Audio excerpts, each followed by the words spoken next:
అందుబాటులో ఉంచాలి.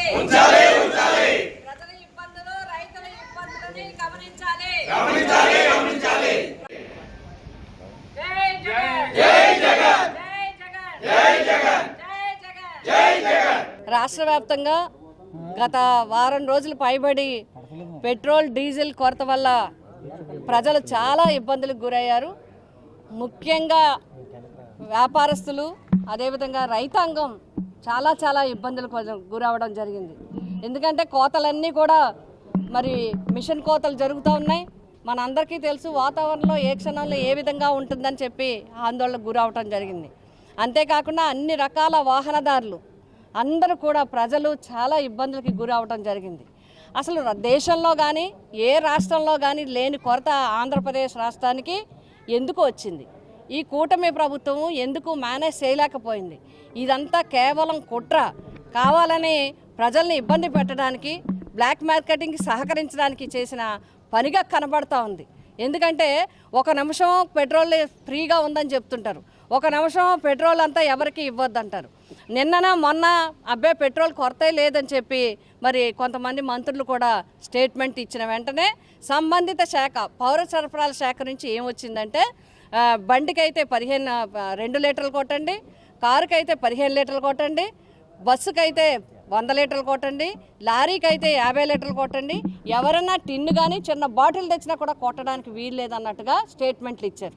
మళ్ళీ వెంటనే నిన్న సాయంకాలం వైఎస్ఆర్సీపీ రాష్ట్ర వ్యాప్తంగా ప్రజల తరపున నిలబడి ఆందోళన చేస్తుందని గ్రహించి ఈరోజు సాయంకాలంకి ఈరోజు ఉదయానికి పెట్రోల్ ఇస్తున్నట్టుగా, డీజిల్ ఇస్తున్నట్టుగా మరి పెట్రోల్ బంకుల్లో వాతావరణం కనిపిస్తూ ఉంది. అదే మళ్ళీ మధ్యాహ్నం అయ్యేటప్పటికి తాళ్లు కట్టేసి నో స్టాక్ అని బోర్డులు పెట్టేస్తున్నారు. ఇది ఎంతవరకు సాగుతుంది? ఎంతవరకు నడుస్తూ ఉంటుంది? ఒక పక్క ఇంకా మత్స్యకారులకి వేట నిషేధం వల్ల వాళ్ళకి ఇబ్బంది కొంచెం తక్కువైంది, కానీ లేదంటే మనకు పిఠాపురం నియోజకవర్గంలో మరింత ఆందోళనగా ఉండే పరిస్థితులు ఉన్నాయి. కాబట్టి మేము రైతుల పక్షాన, ప్రజల పక్షాన, వ్యాపారస్తుల పక్షాన, అందరి పక్షాన కోరుతా ఉన్నాం. ఎవరైతే వాహన వినియోగదారుల పక్షాన కూడా మేము కోరుతా ఉన్నాం ఈ ప్రభుత్వాన్ని, దయచేసి వెంటనే సరైన మానిటరింగ్ చేయండి, మళ్ళీ కృత్రిమ కొరత సృష్టించకండి. ఎందుకంటే ఒక పక్క పెళ్ళిళ్ళు జరుగుతూ ఉన్నాయి, జనరేటర్లన్నీ ఆగిపోయిన పరిస్థితులు వస్తూ ఉన్నాయి, ఎక్కడికక్కడ ఫంక్షన్ హాల్లో కూడా పెళ్లి చేసేవాళ్ళు కూడా దడదడలాడే పరిస్థితులు వస్తూ ఉన్నాయి. ఓ పక్క పట్టణాల్లో అప్పుడే కరెంటు కోత మొదలైంది.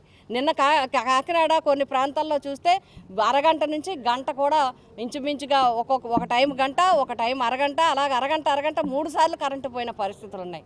కాబట్టి తక్షణం వెంటనే ఈ ప్రభుత్వాన్ని డిమాండ్ చేస్తున్నాం. అన్ని వర్గాల పక్షాన, చేనేత వర్గాలు అన్ని వర్గాల పక్షాన మేము డిమాండ్ చేస్తున్నాం. వైఎస్ఆర్సీపీ పార్టీ పిఠాపురం నియోజకవర్గ తరఫున కుటుంబ సభ్యులు అందరం కూడా డిమాండ్ చేస్తున్నాం ప్రజల పక్షాన. తక్షణం ఈ కృత్రిమ కొరతను ఆపండి. అందరికీ డీజిల్, పెట్రోల్ సరఫరా సవ్యంగా ఎప్పుడు సాఫీగా ఉండేలాగా చేయమని మేము డిమాండ్ చేస్తున్నాం. అదే రైతాంగం పసుపు కొరత సృష్టించడానికి కారణం ఏంటంటే ఈ అమరావతికి కావచ్చు, కాంట్రాక్టర్ కావచ్చు, లేదంటే బ్లాక్ మార్కెటింగ్ కావచ్చు. ఇవన్నీ అన్నిటికీ కూడా అన్ని క్యూలే.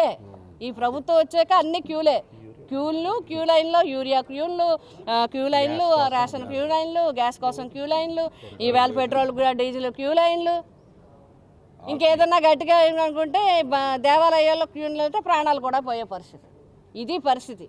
ఇది కూటమి ప్రభుత్వం పరిస్థితి.